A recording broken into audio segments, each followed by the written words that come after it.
Hi, good morning. It's Anna Jyoti from the School of Fine Tuning. I wanted to just check in and talk to you about gua sha. So many gua sha vids and so much gua sha info. But I've been asked a question and I thought I'd make a quick video because it's probably quicker to do it like that.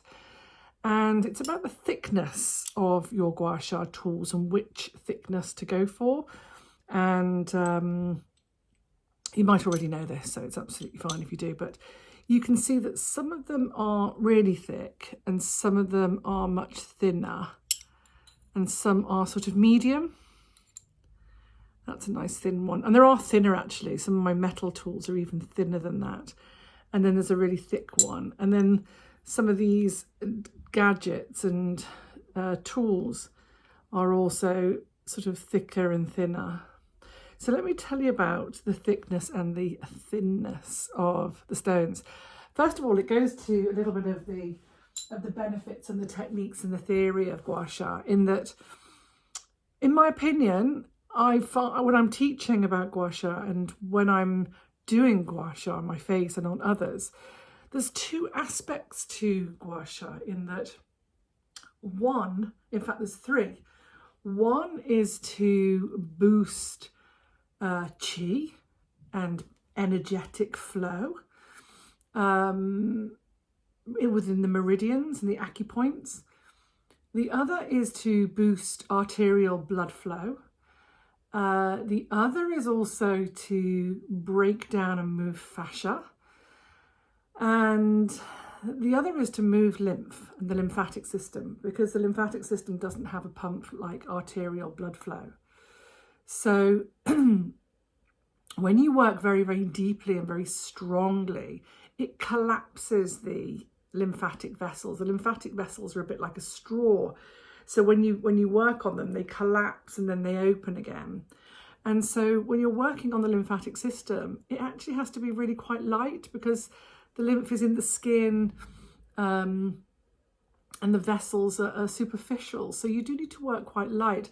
And then when you're working and draining towards the nodes, these nodes are the submental nodes, just sort of here above the chin, below the chin, excuse me. And then the submandibular is below the mandible. And then the deep cervical, the preauricular and postauricular. And these nodes will collect and gather and purify any harmful bacteria, pathogens, viruses. They also do fight infection. So and they also drain excess tissue fluid. So the lymphatic system has two functions, in that it drains excess tissue fluid. So where there's puffiness and swelling and excess tissue fluid and excess lymph, it drains that through the system into the nearest node if anything needs purifying, and then it will return up through and drop down into the thoracic duct, into the terminus, where it then enters into the subclavian vein and then enters back into the heart. So I'm not sure, I think there might be a video of the lymphatic system on my channel somewhere from a couple of years ago.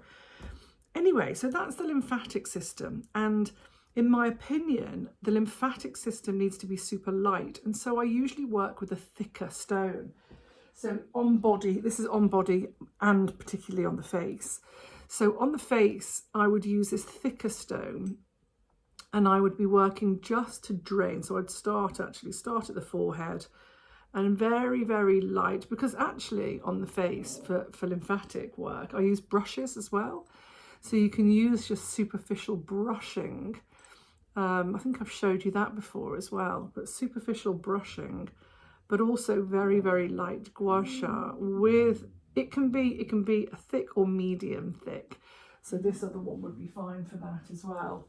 So a thicker, sort of nice, sort of rounded edge, a nice rounded side will just gather and drain and work down towards the terminus, helping to drain excess tissue fluid and also release the nodes of any harmful bacteria, and then they get purified and then go towards the terminus again. So I hope that makes sense on that level, is that it's super light and, you know, really just sweeping, just nice sweeps.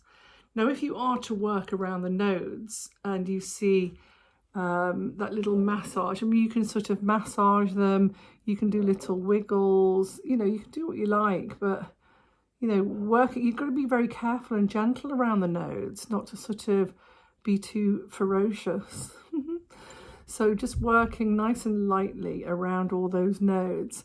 And if you do find any congestion or crunchiness through them, just again work them nice and lightly and then drain. And the idea is that you're always clearing the pathway, releasing any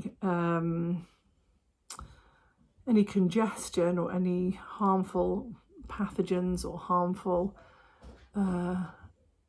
bacterias, and then draining. So it's always sort of drain, stimulate, drain, but very, very light. Okay, the same with massage. And if you're massaging your face for lymphatics, you know, nice and light, really nice and light, just sweeps and nice and light. When you're massaging more for the musculoskeletal, so that you're wanting to work and bring arterial blood into the muscle, exercise the muscle, move the muscle, elongate the muscle, work it, then I would use a thinner stone and really sort of work and lift. And you could also do some back-to-back, not back-to-back, what's that, back-to-back? Where did that come from? Back to back, side to side, or up and down. So if you wanted to, that's it, I'm working into the masseter now and the buccinator. And this is just sort of to stimulate blood flow. You'll see that that's gone red. Maybe do it this side as well. Getting a bit of glare. But now I am pressing quite hard and firm. I'm anchoring the muscular system and I'm flicking. And then little rubs back and forward, nice, into the masseter. And it works well with a thinner edge because it just gets that scraping that we want for gua sha. And the thinner ones are really good on the neck and shoulders. So, and also the stainless steel. So the thinner and the stainless steel works really well on the body. And it just has a sort of, you know, a sort of greater scrape. I think that can only be, whereas the thicker ones don't get that scrape. They just feel nice. They're good for lymphatics. So you can work towards the axillary nodes. You can work nicely towards the axillary nodes and then in towards the terminus. But if you're working the musculoskeletal, you can work a little firmer and combing, but with vigor. And that would be with a thinner. If I'm, sorry, scared my doglets. If I'm working, say for example, I want to do some meridian work and I'm working sort of the stomach meridian, then you can work these precision tools or the bladder points, or you want to work with a precision. Then you want a sort of medium or points. You can do large intestine 20, stomach 6,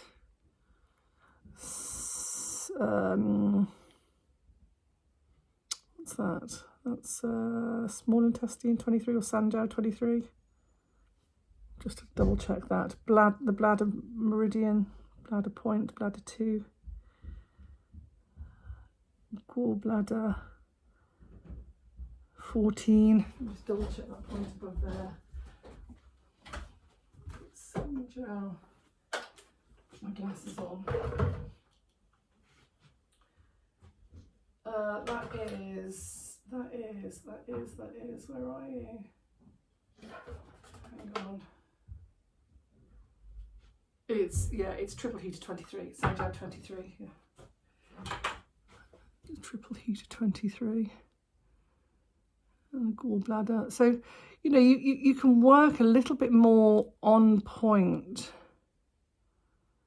and sort of in the on the meridian lines, yin tang, third eye. Looking at myself rather than the camera. Yeah, and so you can work even here, like nice points. Yeah, bladder one. So that's more of a tool, more of a precision tool, so you can work the meridians, the points, but also to get into corrugator and frown lines. And that would be a medium tool. There are other tools for precision as well. What have I got? Got a right old collection here. This one, that's medium thick as well, so nice for points where you can go underneath. Nice sort of lifting the brow